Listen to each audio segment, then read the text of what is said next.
வணக்கம் அன்பு நண்பர்களே.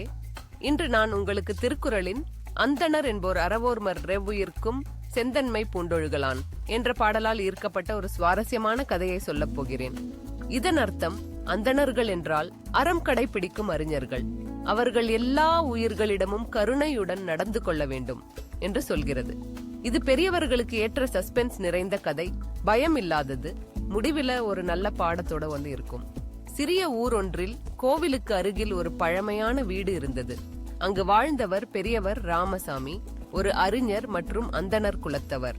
அவர் எப்போதும் வெள்ளை உடை மற்றும் சிவப்பு துண்டுடன் கோவிலுக்கு சென்று ஊர் மக்களுக்கு அறநெறி பயிற்றுவிப்பார். அவர் முகத்தில் அறத்தின் பிரகாசம் தெரிந்தது மற்றும் எல்லா உயிர்களுக்கும் கருணையை காட்டுவது அவர் வாழ்க்கையின் முக்கிய குறிக்கோள். ஒரு நாள் ராமசாமியின் வீட்டுக்கு ஒரு அறியப்பட்ட மர்மமான கடிதம் வந்தது. அதில், நீங்கள் பாதுகாக்கும் ரகசியம் இப்போது வெளியாக போகிறது. இரவு 10 மணிக்கு பழைய கோவில் களத்தில் வா என்று எழுதப்பட்டிருந்தது. ராமசாமியின் மனம் பதறியது. அவர் ஒரு நல்லவர். ஆனால் கடந்த காலத்தில் ஒரு சிறிய தவறு நடந்திருந்தது. அவர் ஒரு நண்பனுக்கு உதவி செய்யும் பொருட்டு ஒரு சிறிய பொருளை மறைத்து வைத்திருந்தார். ஆனால் அதை மறந்துவிட்டார். இப்போது அது அவர் மீது பெரிய குற்றமாக திரும்பி வந்ததா? அவர் முடிவு செய்தார், பதற்றத்தை எதிர்கொள்ள வேண்டும். இரவு 10 மணிக்கு அவர் தனியாக கோவில் களத்திற்கு சென்றார். சுற்றுமுற்றும் அமைதியாக இருந்தது. மட்டுமே ஒரு சிறிய விளக்கு பிரகாசித்தது. திடீரென ஒரு மரத்தின் பின்னால் இருந்து ஒரு நிழல் வந்தது. அது ஒரு இளம் ஆண். கையில் ஒரு காகித கட்டை வைத்திருந்தான். நான் உங்களை பற்றி தெரிந்து கொண்டேன், ராமசாமி ஐயா என்று அவன் சொன்னான். நீங்கள் ஒரு பொருளை மறைத்து வைத்தீர்கள். அதை நான் கண்டேன். இப்போது அதை உலகுக்கு காட்ட வேண்டுமா? ராமசாமியின் மனம் துடித்தது. அது ஒரு தவறு மகனே. நான் ஒரு நண்பனுக்கு உதவி செய்ய வேண்டியதால் அப்படி செய்தேன். ஆனால் அதை நான் மறந்துவிட்டேன். நான் உன்னை கெஞ்சுகிறேன், இதை வெளியிடாதே. இளைஞன் சிரித்தான்.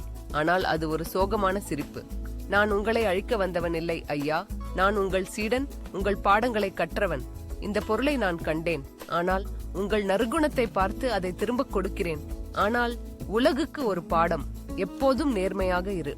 அவன் காகித கட்டையை ராமசாமியின் கையில் கொடுத்து இருளில் மறைந்தான். ராமசாமி அதை திறந்து பார்த்தான். அது அவர் மறைத்த பழைய பொருள். அவர் கண்கள் கலங்கின. அவர் அறத்தை பின்பற்றினாலும் ஒரு சிறிய தவறு அவர் வாழ்க்கையை ஆட்டிப்படுத்தி இருக்கலாம். ஆனால் இளைஞனின் கருணை அவர் நற்குணத்தை மீட்டுகிறது.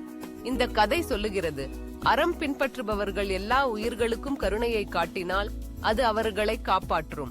ராமசாமியின் சஸ்பென்ஸ் நிறைந்த அனுபவம் அவர் நேர்மையை மறுபடி உறுதி செய்தது. இந்த கதை பிடிச்சிருந்தா லைக் பண்ணுங்க, ஷேர் பண்ணுங்க, சந்தா செய்யிடுங்க. அடுத்த கதையில சந்திப்போம். அதுவரை நல்லவனா இருங்க.